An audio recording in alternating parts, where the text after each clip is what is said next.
பொருள் யார் யார் வாய் கேட்பினும் அப்பொருள் மெய்ப்பொருள் காண்பதறிவு.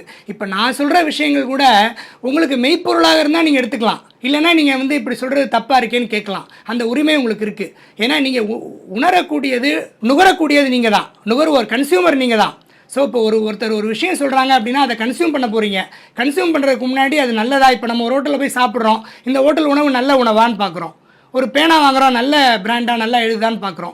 ஸோ எந்த ஒரு பொருளை நம்ம உபயோகப்படுத்தினாலும் அந்த பொருள் உண்மையானதா, அந்த பொருள் நல்லதா அப்படின்னு பார்க்குறோம். அது மாதிரி எந்த பொருளை நம்ம கேட்டாலும் பார்த்தாலும் நம்ம உணர்ந்தாலும் நுகர்ந்தாலும் அந்த பொருள் உண்மையான பொருளான்னு பார்க்கணும்.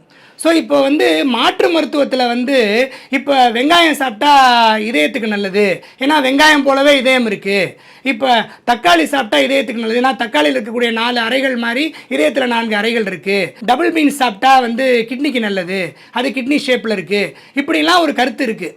இது உண்மையா உண்மை இல்லையா அப்படிங்கிற வாதத்துக்கு நம்ம அதுக்குள்ளே நுழைய வேண்டாம். ஆனால் எல்லா காய்கறிகளையும் எல்லா பழங்கள்லையும் ஒரு ஊட்டச்சத்து இருக்குது. இப்போ நெல்லிக்காயில் வைட்டமின் சி நிறைய இருக்குது, தக்காளியில் வைட்டமின் சி நிறைய இருக்குது, ஆக்சலேட் நிறைய இருக்குது. அது மாதிரி கத்திரிக்காயில் மெக்னீஷியம் நிறைய இருக்குது. ஒரு காய்கறிலையும் ஒரு பழத்துலையும் மிக முக்கியமான தவிர்க்க முடியாத ஊட்டச்சத்து இருக்குது. இப்போ நம்ம ஒரு மண்ணில் படைக்கப்பட்டிருக்கோம் அப்படின்னா அந்த மண்ணில் விளைஞ்ச பழங்கள் காய்கறிகள் எல்லாமே நமக்கு நன்மை தரக்கூடியது. ஒரு பழம் மட்டும்தான் நான் சாப்பிடுவேன், இதெல்லாம் நான் ஒதுக்கிடுவேன் அப்படின்னா நமக்கு மற்ற ஊட்டச்சத்துக்கள் கிடைக்காது. இப்போ ஒரு உறுப்பை ஒரு காய்கறியோ ஒரு பழமோ சாப்பிட்டா ஒரு உறுப்பு நல்லாகும் அப்படிங்கிறதெல்லாம் கேள்விக்குரிய விஷயம். அதில் இதே தான் எப்பொருள் யார் யார் வாய் கேட்பினும் தான். அது நம்ம அறிவுக்கு பொருத்தமாக இருக்கான்னு பார்க்கணும். நிச்சயமாக அறிவுக்கு பொருத்தமாக இருக்காது. ஸோ நம்ம உடல் ஆரோக்கியமாக இருக்கணும் அப்படின்னா நம்ம எல்லாமே சாப்பிடணும், எதையுமே தவிர்க்கக்கூடாது. எந்த ஒரு பொருளும் ஒவ்வாமை கொடுக்கக்கூடியதல்ல.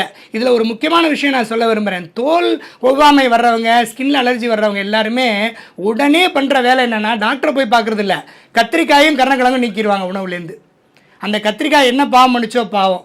அந்த கத்திரிக்காய் என்ன அது கருப்பாக இருக்கனால அப்படி சொல்கிறாங்களா, இல்லை அந்த கருணக்கிழங்கு கருப்பாக அருவருக்கத்தக்க தோற்றத்தில் இருக்கனால அப்படி சொன்னாங்களான்னு தெரியல. ஏன்னா நம்ம ஊரில் தோற்றத்தை வச்சு தான் எடை போடுவாங்க எல்லாத்தையுமே. ஸோ இந்த கத்திரிக்காயினாலேயோ கருணக்கிழங்குனாலேயோ இல்லை எந்த ஒரு உணவுப் பொருள்னாலேயோ எந்த ஒரு ஒவ்வாமையும் ஏற்படுவதே இல்லை.